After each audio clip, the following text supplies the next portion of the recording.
Buenas tardes, bienvenidos de nuevo a iniciar esta segunda ronda. Y bueno, tengo el placer de presentaros a Denko Mesa. Él es maestro de meditación Zen, es el presidente y el director espiritual de la comunidad budista Zen Luz del Dharma. Es director ejecutivo de la Fundación Amala y docente en la Fundación Vivir un Buen Morir. También es licenciado en Filología Hispánica, por lo que también es profe de lengua castellana y literatura en un cole de La Laguna, en Tenerife. O sea que se ha hecho un buen viaje para estar aquí con nosotros. Empezó en 1989, empezó su recorrido con el estudio y la práctica del budismo, con lo cual desde entonces compagina su profesión y su vida familiar con el estudio del budismo y la práctica. Es autor de diferentes libros, todos ellos con enseñanzas del Zen y alguna poesía que otra. Y bueno, él está comprometido en hacer visible el legado espiritual, la profundidad del legado espiritual con un lenguaje sencillo, claro y muy sensible, para llegar a todos nosotros.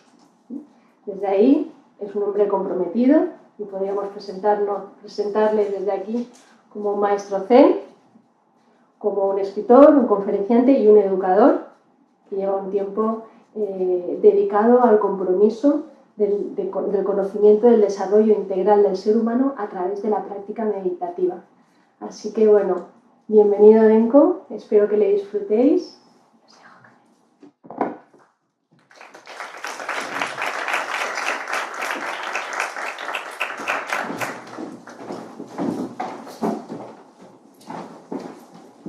Bueno, en primer lugar, mi agradecimiento personal a todos los presentes. Hoy la ponencia va de la presencia, así que esa puerta de la gratitud nos imponga a lo que quiero compartir, pero esa atención sostenida de agradecimiento especialmente a Belén y Jorge, a los que les tengo así un cariñito especial, y al equipo de Elephant Plena que ha propiciado venir desde Tenerife hasta aquí. Muchas gracias. Y una alegría volver a compartir con Maite. A Vicente no lo conocía, sí, y ahora ya estamos sintonizando, y a Fernando es como un compañero de camino, ¿no? Bien, yo quiero empezar con una práctica. Porque claro, hablarles del despertar de la presencia a las 4 y pico de la tarde, como que o nos ponemos en onda o se nos va a hacer difícil, ¿no? Entonces, una práctica de lo que cada cual entienda por un momento de recogimiento, de silencio, de introspección. Me han traído la parte técnica, o sea que es genial. Al sonar 3 veces la campana, si les parece, pues así, la postura que están, cómodos pero estables. Los que tengan capacidad de sostenerse en esa atención con los ojos semiabiertos, por lo menos en mi tradición lo hacemos así, la mirada estaría posada como a 45 grados. Eso permite un ver sin mirar, o un escuchar sin querer oír. Y los que no, pues cerramos los ojos y conectamos con nuestras sensaciones, emociones, pensamientos, lo que surge, lo que cada uno vaya sintiendo. Entonces, esta experiencia podríamos llamarla mindfulness, pero me gustaría no perdernos en los conceptos y ir a la parte experimental. Yo siento personalmente que, aunque venga vestido de maestro, ¿qué significa eso? Me interesa lo que sentimos y lo que compartimos. Y a eso yo lo llamo el despertar de la presencia. Entonces es una experiencia que no puede ser atesorada por nadie, es universal y es abierta y empática. Entonces desde ahí, luego les cuento el discurso. Y al cuarto golpe de campana, pues volvemos.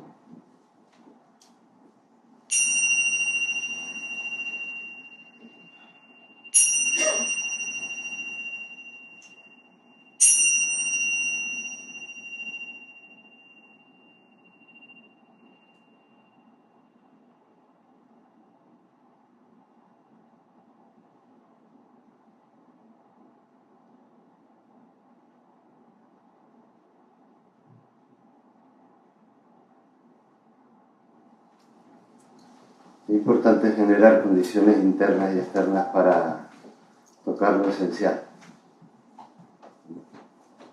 Yo entiendo la práctica de mindfulness como un estado de contemplación no manipuladora de la realidad.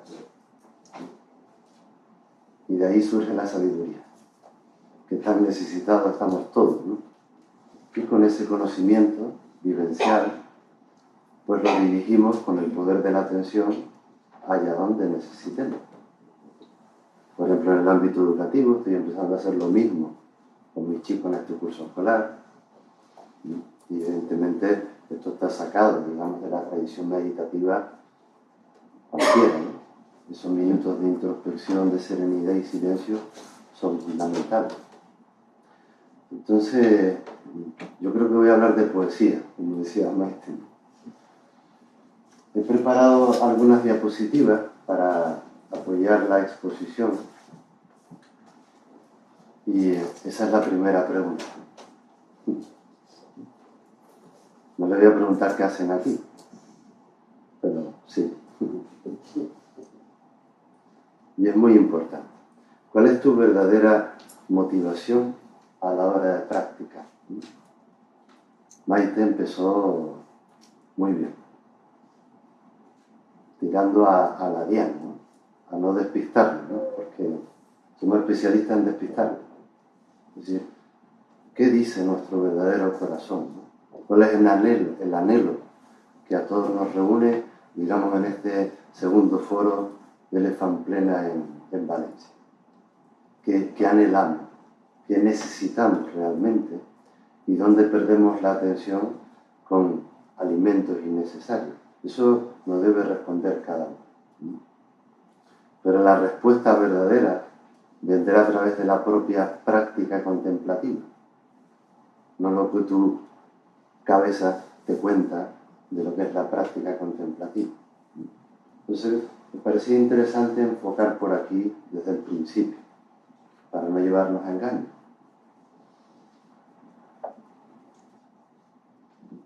Mindfulness se podría definir, si queremos jugar con esto, como una experiencia cognitiva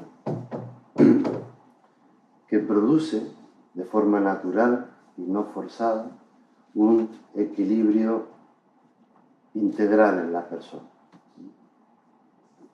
Y eso te va viniendo. Eso requiere tiempo. Tiempo. Que es algo que también expondré más adelante. Entonces, esta experiencia encuentra su origen y fundamento en la tradición budista, pero yo siento que bebe de las fuentes de otras culturas y otras vías de conocimiento. El peligro es que se nos vaya el santo al cielo, como dice el refranero popular, y nos perdamos de la experiencia, ¿no? Y tratamos de llegar a este ratito de mindfulness, ¿no? Exponiendo teorías de aquí y de allá y perdiéndonos lo esencial. Yo lo que quiero transmitirles es que podemos tocar lo esencial y nos da la vida en ello. Y ya pasó. ¿Dónde estábamos? ¿No? Esa es la pregunta, ¿no? Entonces, volver una y otra vez, ¿no? Ese concepto sati de recuerdo es lo que nos hace estar como invocando esa presencia de la que les estoy hablando. Entonces, desde mi humilde punto de vista, evitemos caer en lo que yo llamo los resbaladizos terrenos del mercado del bienestar personal, ¿no? Y de la autoayuda, ¿no? Somos especialistas en maquillarnos, ¿no? Y siempre necesitaremos la figura, el soporte de alguien, simplemente que te acompañe en el camino, que solo lo puedes experimentar tú, porque nadie de nosotros puede ponerse a practicar mindfulness con nosotros mismos. ¿Estamos de acuerdo? Entonces, sobra decirles que hoy en día lo queremos todo y ya. Y como que de forma automática. Entonces, yo siento que estamos creando, no es que hayamos creado, sino estamos creando. A mí me gusta el presente continuo, ¿no? cuando nos enseñan las clases de inglés, presente continuo. Estamos creando una sociedad dirigida por una compulsividad desmedida. Y eso se ve en el tomate que estamos creando con el mercado mindful, ¿no? Solamente digo, be careful. Ni está bien ni está mal, solo digo, miren a ver dónde quieren depositar la presencia o el poder de la atención. Porque la vida pasa, ¿no? Lo acabamos de comprobar. Entonces vivimos muy acelerados, muy automatizados, ¿no? Y vivimos ausentes de presencia. El lenguaje es sencillo, ¿no? Lo ponía en el vídeo cuando me mandaste, dice, tengo un vídeo de 1 minuto. Y ostras, 1 minuto, qué difícil, ¿eh? Digo, ya, fácil, ¿no? Si hay atención, hay presencia. Si hay dispersión, lo que hay es ausencia. ¿Y usted cómo vive? ¿En on o en off? ¿No? Pues hacer una autorreflexión es lo que nos da pie a iniciar un camino de exploración consciente, ver dónde se fija y no fluye la energía, porque ahí hay un error de percepción, o un error cognitivo. Por eso mindfulness lo puedo entender como una reeducación cognitiva a nivel integral.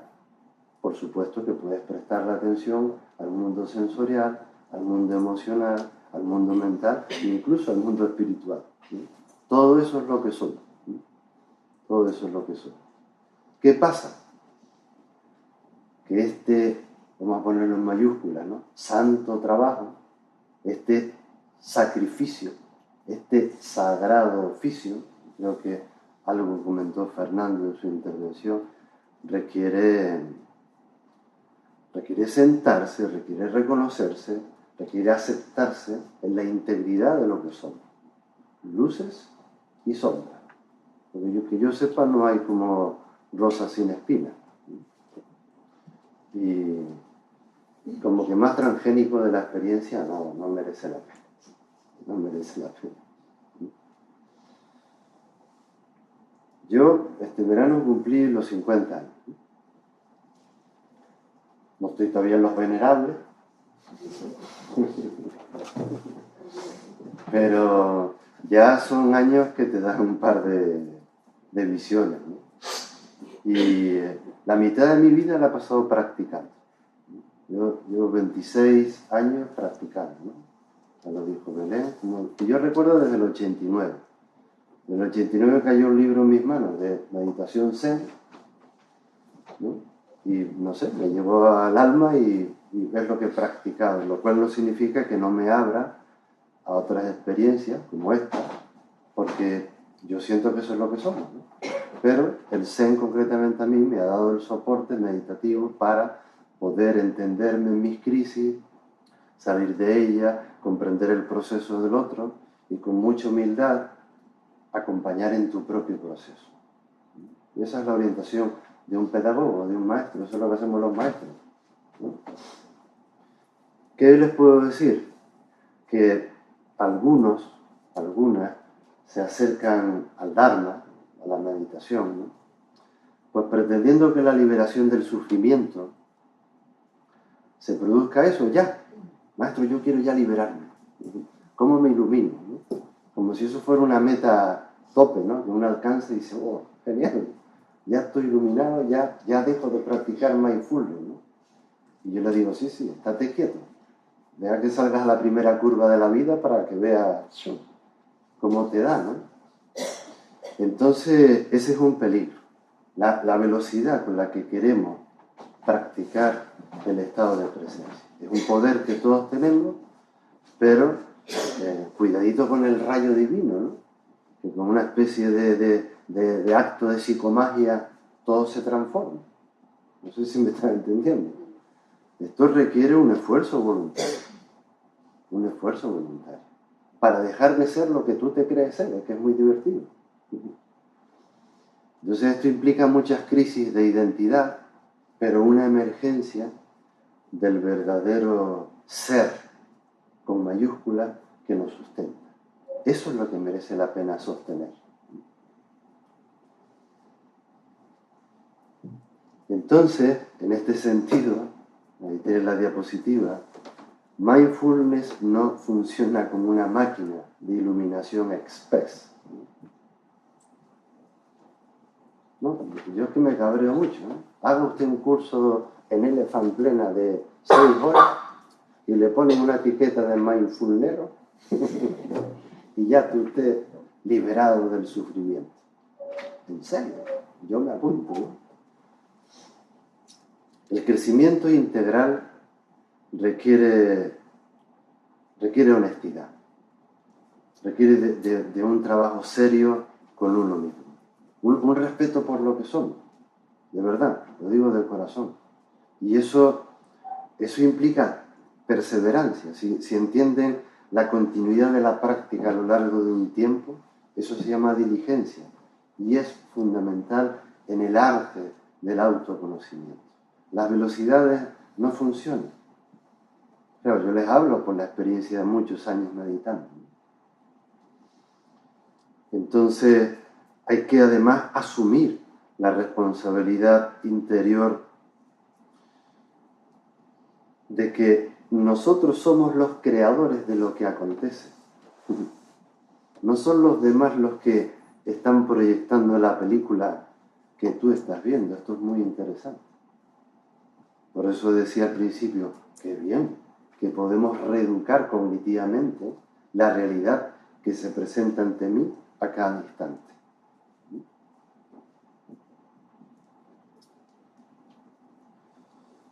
También siento que a todos los seres humanos nos mueve un mismo impulso.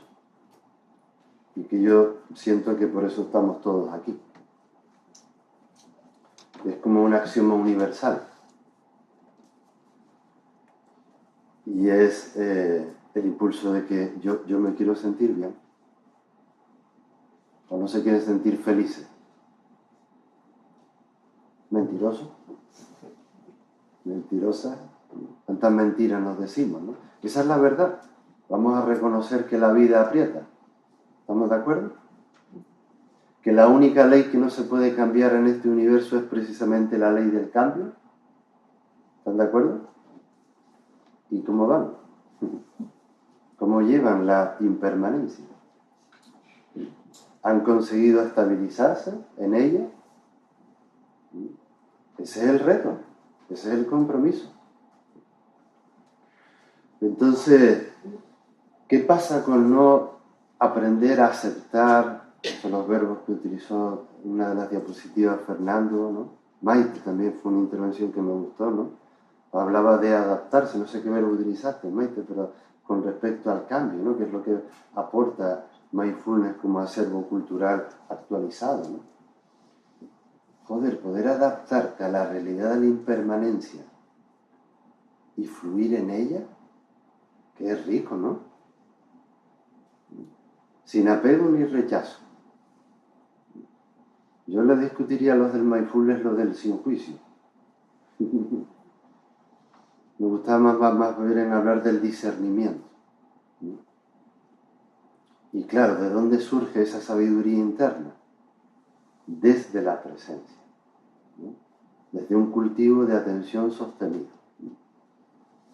Entonces, al no adaptarnos y aceptar la ley de la impermanencia, el ser humano se duele de ello. Y eso a todos nos iguala.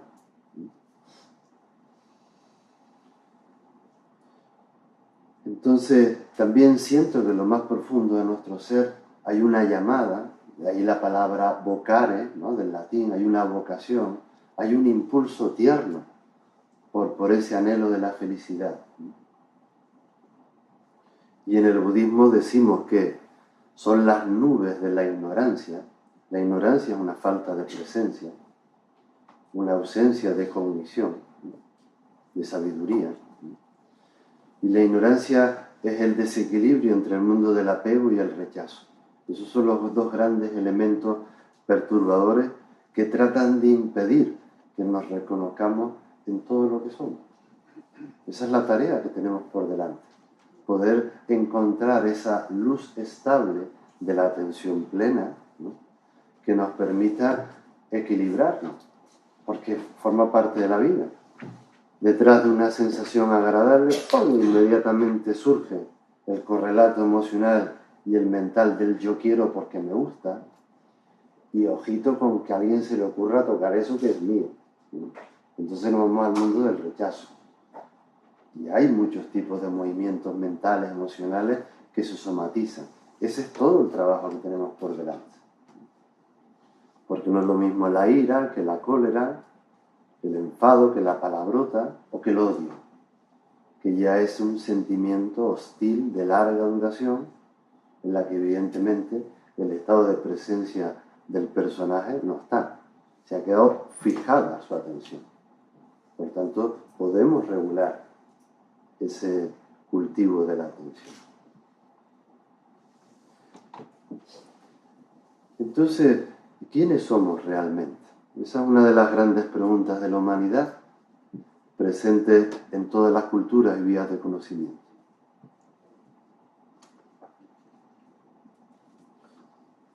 Cuando hablamos de personalidad, podríamos decir que nos referimos a un conjunto de actitudes, rasgos, motivaciones, creencias y patrones comúnmente aceptados. Todos hemos nacido con una combinación única de rasgos físicos, procesos biológicos, potenciales mentales, emocionales, incluso espirituales. Por eso digo que el fundamento de mindfulness pasa por estabilizarlo, ¿sí? Aprender a lo que un maestro oriental llamaba permanecer en el estado de alerta justa, ¿no? Y por ejemplo, ahora hablábamos en la comida, en la que a las personas que se acercan para enseñarles la meditación, tal y como yo la entiendo, ¿no? O la práctica de mindfulness, ¿sí? No me interesa tanto el concepto, sino la experiencia, ¿no? El verbo que hay que desechar es aguantar. No, es que los del Zen son unos cañeros. Suerte, son mentiras. Podemos actualizar este legado espiritual, ¿no? Y es donde las personas serias del mindfulness estamos tratando de generar un nuevo vínculo, ¿no? Afectivo con la práctica de la atención, pero no pertenece a ninguna tradición, ¿no? Eso sí que sería un golpe de narcisismo y de egolatría, pero supino, ¿no? Entonces, como digo, iniciar el camino de la conciencia supone, creo que debemos reconocerlo, supone que vamos a encontrar paisajes difíciles, ¿no? Y otros muy fáciles. A los fáciles vamos a tender a pegarnos y a querer repetirlos, ¿no? Pero hay que tener cuidado con el hábito, si genera una adicción en el practicante, ¿no? Y sí o sí tenemos que afrontar nuestra sombra. Entonces hay que hacerlo con cariño, con ternura, con seriedad. Entonces, este es un lenguaje que debemos fortalecer entre todos en la práctica del mindfulness. Porque yo, sinceramente, entiendo que es un abordaje integral de la persona. Y por experiencia, las personas que nos dedicamos a ello, con el tiempo que les decía antes, porque los frutos vienen con la práctica, no cuando tú quieres. Es que esa es la trampa. No, es que esto no funciona, yo me cambio de religión, o me cambio de grupo de mindfulness. Joder, los budistas hablamos de la paciencia, ¿no? De la ciencia de la paz, ¿no? De vivir esto desde un estado de ausencia de agitación interna, eso es la paciencia. ¿Y si cuál es la clave? Que es gratis, no tienen que pagar al terapeuta. Si me oyen. No se olviden de respirar. Pero sea mindful. No a los pobres, o sea, a cualquiera. No nos olvidemos de respirar, es nuestro gran aliado. De tomar conciencia, porque para respirar no tenemos que hacer nada. Pero es lo que nos brinda el puente a ese abismo pleno de presencia, ¿no?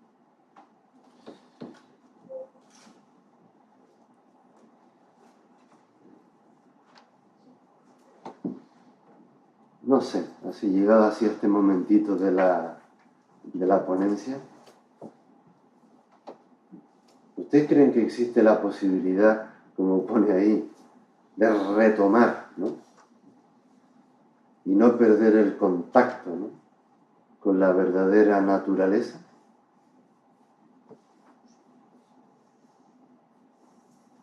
¿Hay alguien que diga que no y le devolvemos el dinero? La respuesta es sí, evidentemente sí, por eso estamos aquí. Recuerden la diapositiva que les puse al principio. ¿Cuál es tu verdadero impulso? ¿Por qué estás aquí? ¿De verdad que te crees que estás aquí porque quieres aumentar tu currículum vitae y te quieres hacer un monitor de mindfulness? Puede ser. Pero si vas más al fondo, ¿cuál es el verdadero anhelo que todos los que estamos en esta sala, y podría representar al universo entero, nos reúne en un solo pulso, en un solo cuerpo, en una sola vibración? Porque esa es la llamada auténtica. Esa es la que te da fuerza para proseguir en el camino.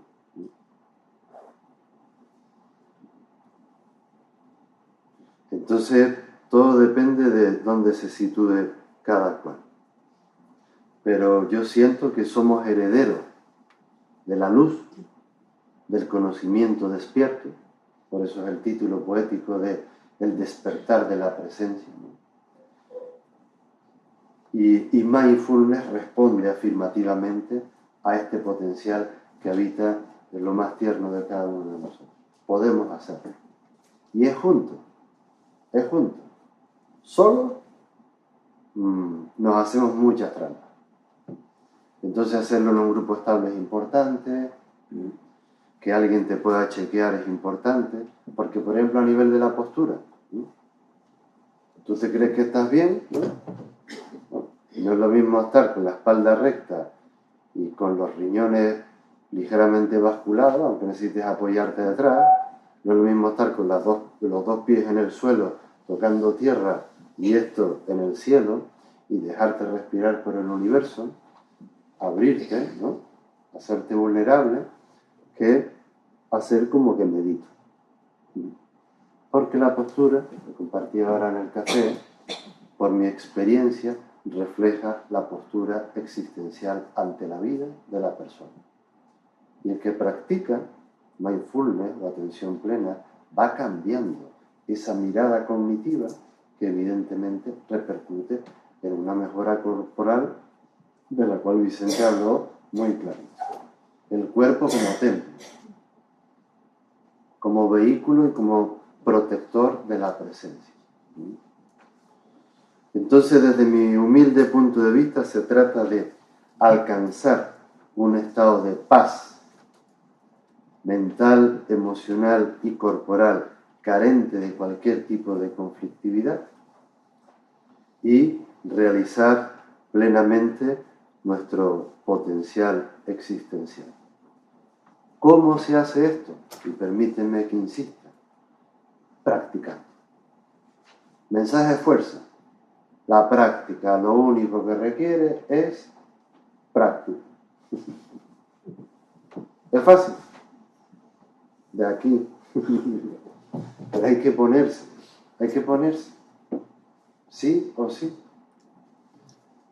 Entonces, solo se puede acceder al despertar de la presencia desde el camino de la experiencia. Entonces, por lo general los seres humanos caminamos en círculo, o remamos al norte pensando que vamos para el sur. Ese es el problema de la famosa llamada ignorancia en el budismo. Es una falta de observación lúcida ante lo que está sucediendo. ¿Por qué ocurre eso? Porque no hay tono, como no tienes un soporte, no ves. Esa es la ceguera. Entonces, ¿podemos reajustar la mirada? Sí. Entonces la ilusión del perceptor radica en su creencia de repetirse. Y la ilusión no es un buen cobijo para los hombres y las mujeres de este universo, ¿no? Si quieren, por ejemplo, en ese camino interior, ¿no? Porque esa es la ilusión, nos dejamos engañar por lo que nos gustaría que fuera. Claro, ese es el mundo del deseo, ¿no? No sé si aceptan que a mayor expectativa, mayor garantía de frustración. Entonces, cuidado con las ilusiones que te hagas tú con la práctica de mindfulness, con la idea que te hagas tú de ella. Esto para mí es importante porque lo llevo practicando mucho tiempo y puede ser un soporte meditativo, ¿no? Si queremos trabajar con las causas del malestar existencial, ¿no? ¿Dónde podemos posar nuestra mirada? La ignorancia es una falta del conocimiento verdadero. Es decir, nos hemos alejado de la autenticidad. Hace falta que yo les explique a cada uno lo que es lo auténtico. O en verdad lo sabemos todo.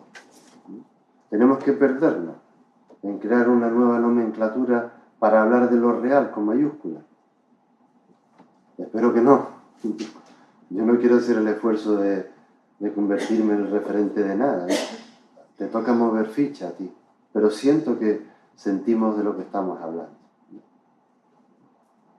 Entonces, ¿por qué nos hemos alejado de esta autenticidad? Por una falta de atención, por una ausencia de presencia.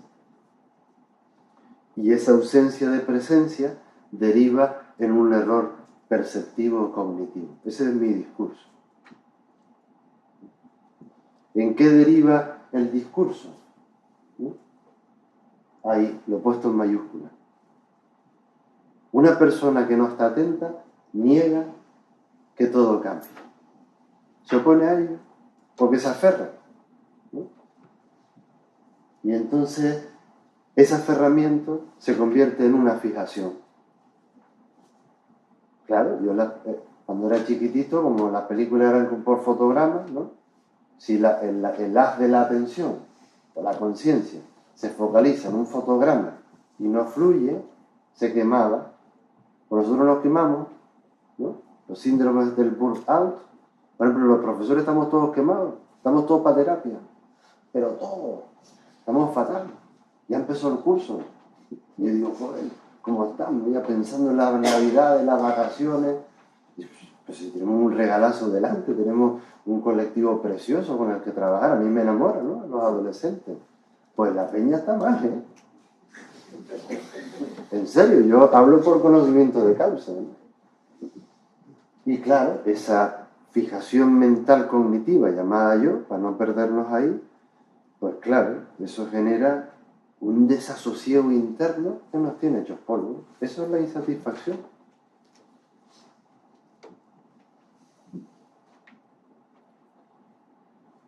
Entonces, simplemente recuerden que el apego y el rechazo son actitudes extremas que distorsionan la práctica de la atención. Yo lo que sí les puedo decir es que hay una luz estable muy bonita, sería la luz de la presencia, y la que te permite sortear los distintos fenómenos, relaciones que te encuentras en la vida. Porque somos eso, somos interrelación. Esa es otra de las grandes leyes que no podemos cambiar. La ley de la interdependencia.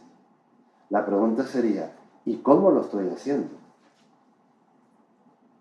Y una más poética es, ¿desde dónde lo estás haciendo? Entonces a veces nos metemos como en, no sé, en compensaciones sustitutorias, ¿no? Y el dolor es inherente a la vida. Esta es otra manera distinta de entender el concepto del sufrimiento, ¿no? Para mí el sufrimiento es la interpretación subjetiva que tú haces al dolor. Hay dolor corporal, me duele la muela, ¿no? Pero si me da un masaje hay felicidad corporal, ¿no? Así jugamos, ¿no? Hay dolor emocional que surge porque lo que yo deseo no corresponde con la realidad. Claro, yo necesito que me digan, por egolatría, que la ponencia sale guay. Si no, no les doy un abrazo. Esa será la historia emocional, ¿no? Ahí vamos, ¿no? Pero la que nos tiene más brillado es con el yo, con la identidad, ¿no? Sería un dolor existencial. Y nos inventamos todo tipo de ficciones creyéndonos que somos eso. Y eso, mi amor, cambia. Si te aceptas como un ser en permanente cambio, estás salvado. Te habrás liberado.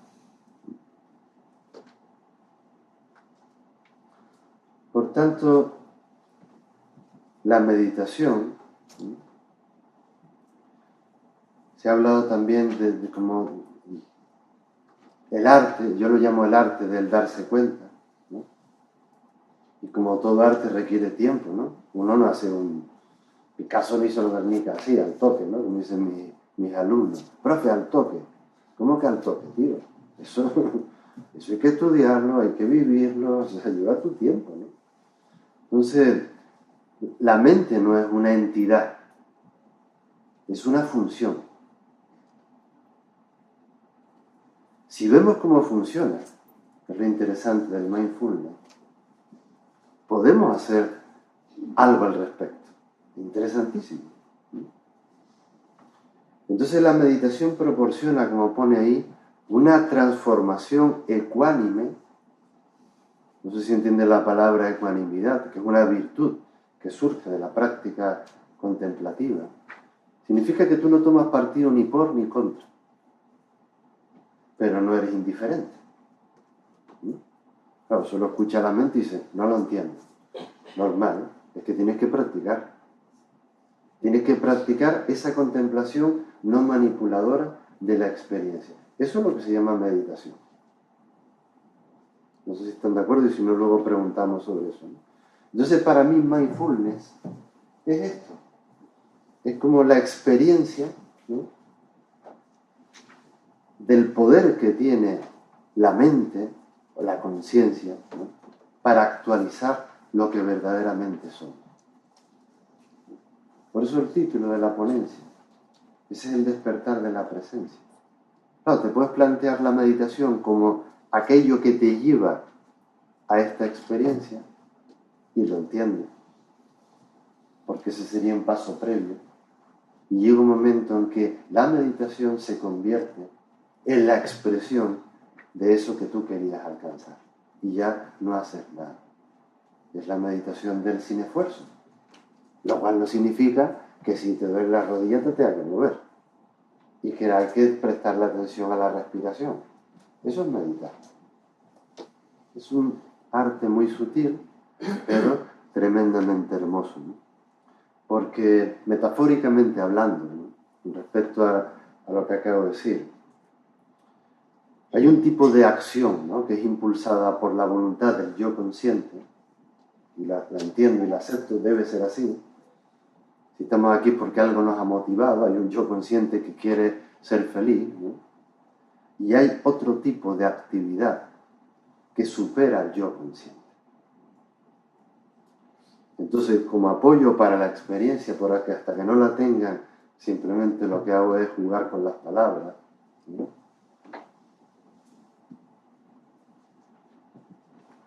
No es la ola la que controla y dirige el movimiento del océano, sino al revés.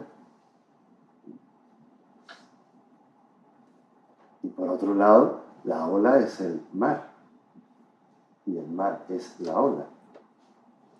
Entonces, si tú entiendes mindfulness como la experiencia de la presencia al mismo tiempo, todo va bien. Si no, habrá habido un movimiento del estado de tono o de centramiento que te da esa apertura empática, natural y abierta de la que hablé al principio. Entonces, la atención ordinaria, tal y como la entendemos, fortalece la existencia del yo, del personaje, como lo llamo, y la atención plena, o mindfulness, si quieren, fortalece la conciencia del ser, que es distinto. A ver si vamos a crear aquí ahora adictos en mindfulness, creando hábitos de dependencia a la que luego no puedan dar un paso hacia la trascendencia del ser. No sé si cogen por dónde voy. El último servicio que se le pide a la voluntad asociada al ego es que entregue la atención y la ponga al servicio de la conciencia. Hágase en mí según tu palabra. El lenguaje crítico. Me rindo, suelto, que estoy cansado de ser neurótico. ¿No? Suelta incluso lo que te acabas de plantear. Suelta. Confía en la práctica, ¿no? Y entonces entenderás, comprenderás realmente que mindfulness es ese anhelo tan querido y tan respirado por todos, ¿no? De ahí que, en mi humilde experiencia, si se establece ese estado de atención mantenida o de alerta justa, hay una percepción no contaminada, no difuminada. Entonces, mindfulness es eso, ¿no?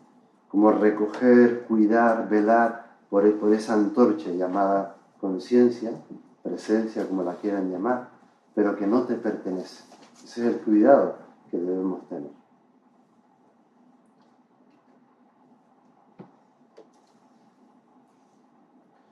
Y la típica pregunta, ¿tengo 5 minutos? ¿Está bien? ¿Para acabar? No vamos. ¿Sí? Vale. La típica pregunta que me suelen hacer es, maestro, ¿y cómo llevo la presencia a la vida cotidiana? ¿Y empezamos otra vez? A ver, práctica contemplativa no manipuladora. ¿Qué quieres conseguir? Presencia. Mal, empezamos otra vez. Si surge la presencia, va contigo. Y no tienes que hacer nada. Nada. Ella habla por ti, en ti y a través de ti. Cuando uno muere a toda expectativa, entonces obtiene justo lo que necesita. ¿Repito? Cuando uno muere a toda expectativa, a todo deseo con apego, entonces vas a obtener justo lo que tú necesitas. Para mí la práctica de la atención plena es un regalo. Y mindfulness está en esa dirección si nos ponemos serios. En enseñarte en que hay aspectos esenciales de tu vida y de tus relaciones, contigo misma, que son innegociables. Porque son necesidades, ¿no? Sin embargo, hay impulsos muy inconscientes que parecen que nos alimentan pero no nos nutren. Ese es el poder de la atención plena o mindfulness. Y esa sabiduría te viene con la práctica, con la perseverancia. Y lo que te viene es esto, por eso dije si tenía 5 minutos. Porque los efectos van apareciendo sutilmente, así, ¿no? Como esa flor tan bonita. Surge en ti el despertar. El maestro va a hablar de la iluminación. No. Borren. Yo creo que ese es uno de los grandes conceptos mal entendidos por nosotros los occidentales, que hemos traducido la experiencia. Yo no sé si la iluminación es el nirvana ni qué significa eso, la verdad, ¿no? Pero para mí la iluminación, que es luz, ¿no? La luz de la atención, ¿no? Es un proceso permanente de darte cuenta. Eso es iluminación. Entonces el despertar es un nivel de atención mantenida, si les parece bien. Claro, la pregunta es, ¿se puede estar todo el rato ahí? Yo creo que no. Creo que no. Porque somos humanos y, no sé, tendría que tener un nivelazo de conciencia impresionante. Lo cual me encanta. Que la vida nos apriete porque nos hace reconocernos, ser más empáticos, surge esa compasión de la que hemos hablado. Esa es mi opinión personal, ¿no? Pero aparece un despertar en el practicante y en la meditadora, ¿no? Porque la conciencia de tus actos, de tus pensamientos y de tus palabras, eso en el budismo se llama karma, cada vez se va haciendo más nítido, más evidente.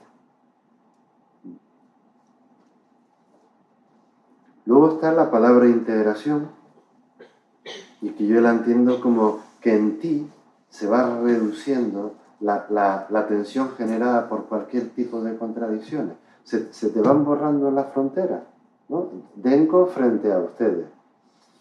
Cada vez, ¿sabe? Como la película Avatar, ¿no? Que dice, te veo, dice, ¡ay! Un acto de amor.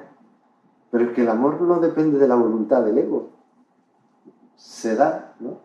Entonces, eso para mí sería la integración. La dualidad comienza a expandirse y está ahí la tensión sostenida. Es bellísimo. Estoy hablando de un potencial que todos tenemos, ¿no? Evidentemente viene también el concepto de integridad o de autenticidad. Podríamos hablar del concepto de consistencia. Tú internamente te sientes íntegro con tus palabras, con tus actos, con tus pensamientos, porque cada vez hay menos falacia, hay menos lenguaje manipulado. Surge, no sé, ese acto intuitivo, es muy bonito, ¿no? De hecho, el rostro de la persona cambia y el tono, ¿no? Porque es íntegra. Qué franqueza en su hablar, ¿no?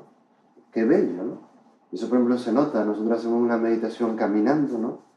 Y claro, está la impostura y está la postura, ¿no? Entonces, me refiero a eso, a esa integridad, porque luego esa práctica meditativa te acompaña, como dije antes, en la vida cotidiana. Y centramiento, por supuesto. De hecho, es la integridad contigo misma y contigo mismo los que te permiten estar aquí, ¿no? En este preciso instante, ¿no? En el eje, ¿no? Física, emocional o mentalmente, a sabiendas de que todo se está moviendo. Pero uno está ahí como el que pone una plomada, ¿no? En la pared para hacerlo bien, ¿no?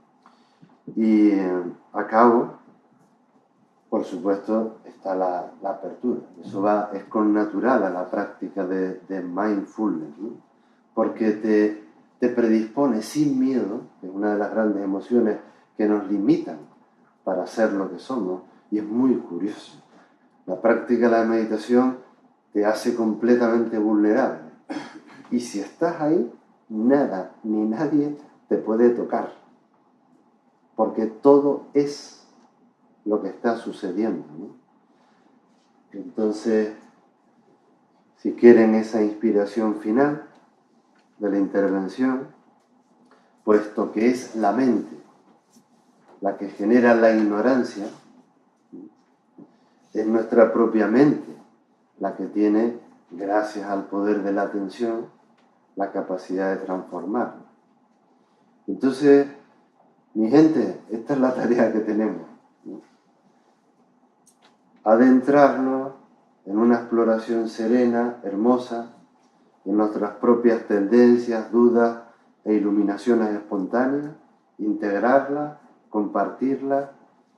Eso es lo que les propongo, ¿no? Entonces la respuesta está en ustedes, ¿no? Si quieren, pueden. Así que no malgasten el tiempo, porque ese ya se fue. Pero el presente, ¿no? Está despierto. Ese es el despertar de la presencia. Muchas gracias.